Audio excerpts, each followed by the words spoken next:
Welcome back to the channel. I'm Rochelle. This is Brampton Gardener, and today's video is going to be all about starting seeds in soil blocks. Mini soil blocks, to be exact. You might be wondering what's so great about mini soil blocks, and for me personally, it is the space saving. So this is just a regular cafeteria tray, and on it I have 160 seedling spots, little squares of soil, and that has just completely transformed my gardening experience.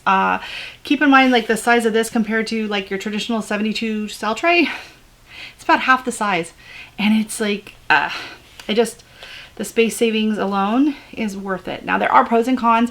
They do dry out pretty quickly, especially if you got sun coming in your windows. If you were doing these like in a basement and you don't have like a lot of sun coming in and hitting them, and you're just doing grow lights, then it's gonna be a lot easier to keep them from drying out.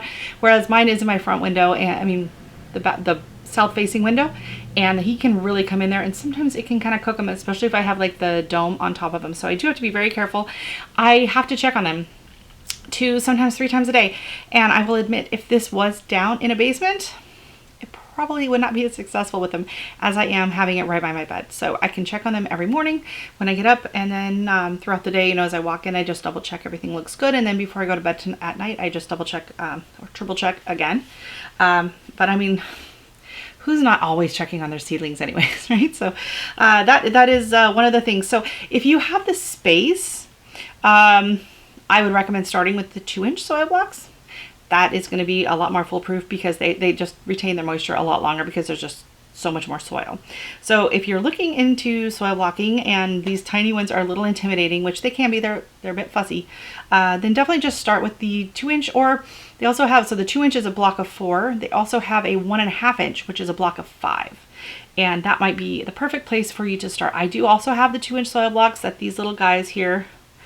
It's a little perfect square, and it drops boop, right into the other soil blocks for potting up, which is amazing.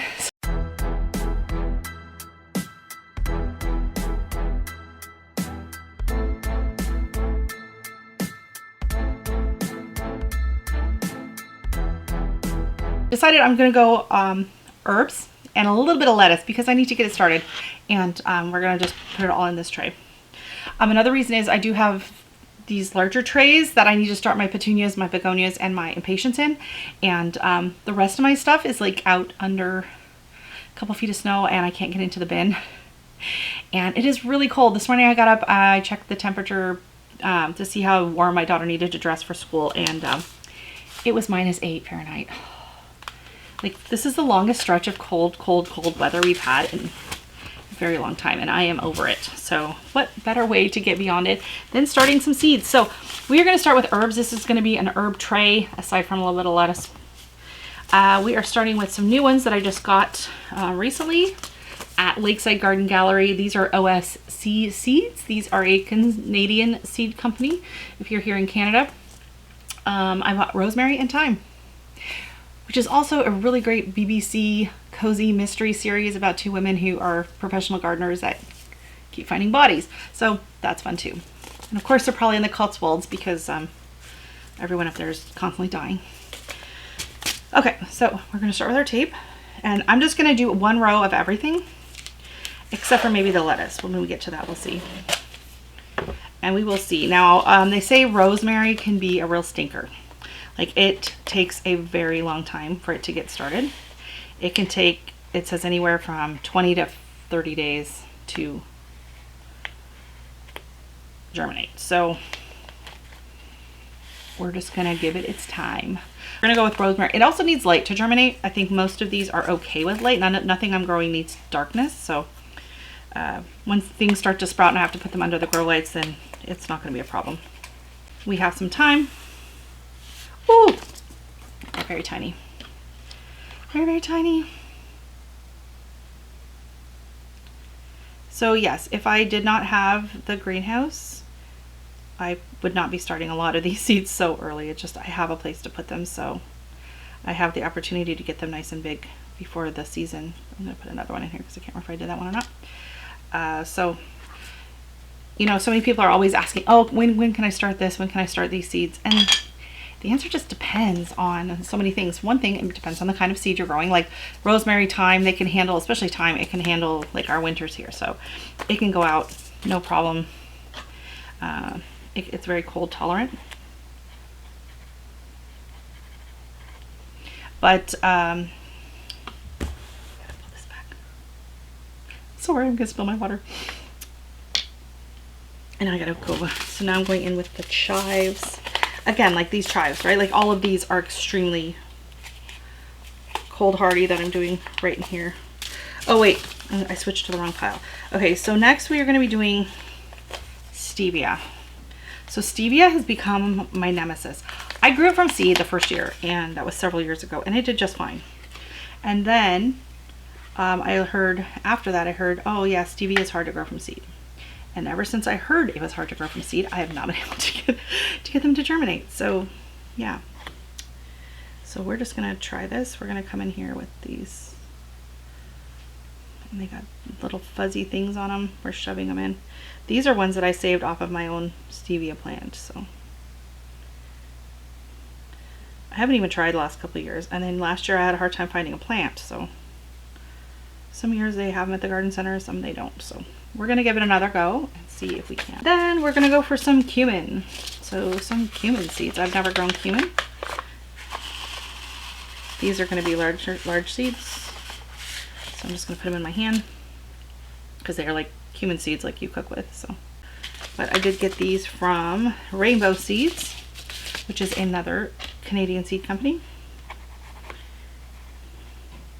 Oh, I'm writing rainbow.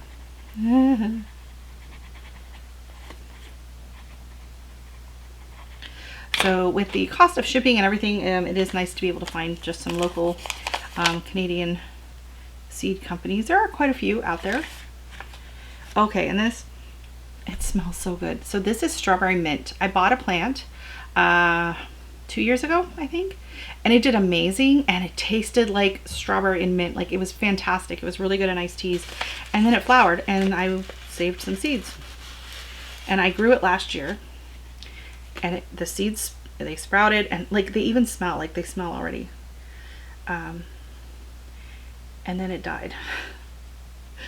I don't know how, somehow when it went out into the greenhouse, the container fell, and I don't know, they kind of died. So I'm not sure which is the seed and which is chaff, so we're just going to kind of put a bunch in there and hope for the best. But oh my gosh, it smells so good right now. It smells like strawberry shortcake. The doll. If y'all remember, I never had a strawberry shortcake doll, but we would go over to some friend's house and they had that, and they also had a light bright. It was very exciting. So I would just go over and take hits off the doll.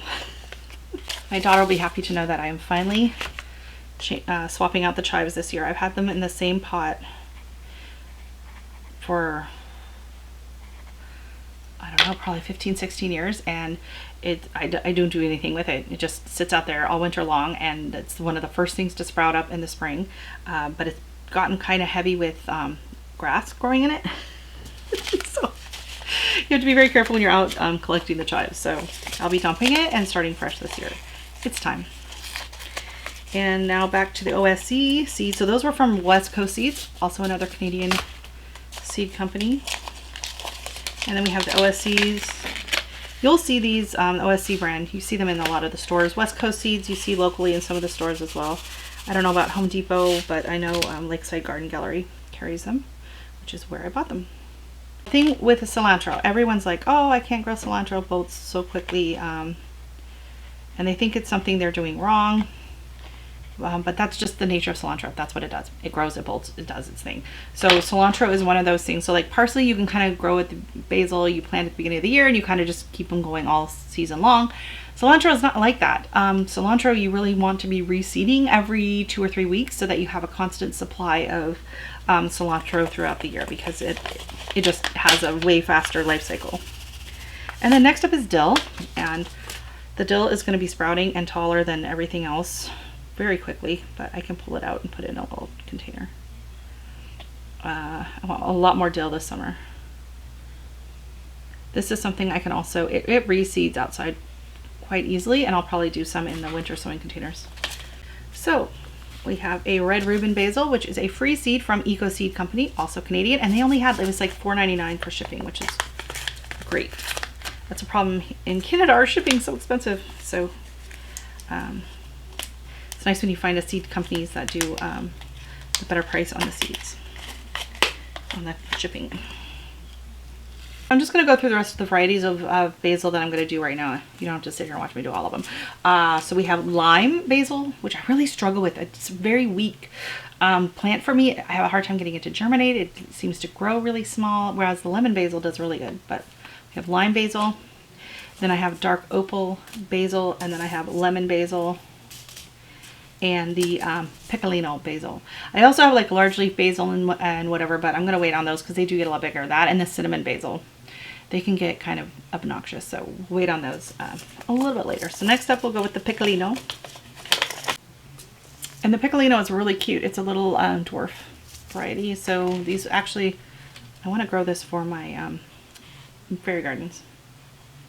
And then this brand Gaia is also a Canadian, it's a local seed company. I bought them at the Canada Bloom, no, CD Saturday last year. They had a booth. They are from Ottawa, Ontario. Okay, and then, so that's all my basil there, except for the last one I have, a Siam basil. It's going to go into this next section here. And then I'm going to choose some lettuce, I think. So I have the Merlot. I have the tiny Merlot, Little Gem, which is one of our favorites, and then perpetual spinach, which I've never grown before. So I'm probably going to do 2 rows of the Little Gem. Okay, I'm overseeding the Little Gem because I've had these seeds forever. There's so many lettuce seeds came in this package, and it says sell best before December 31st, 2018. So these are older seeds, but I'm hopefully we'll get a few things germinating on them. So here is my tray of herbs. So very excited. Again, what I do with all of them is they're going to get a nice layer of vermiculite put on top of them, and then they're going to get covered and put onto a heat mat up in the grow room. So there is my tray, and we have 4 blocks of 20. So we have 80 seedlings started right here on this little tray. So hopefully we get some good germination rates.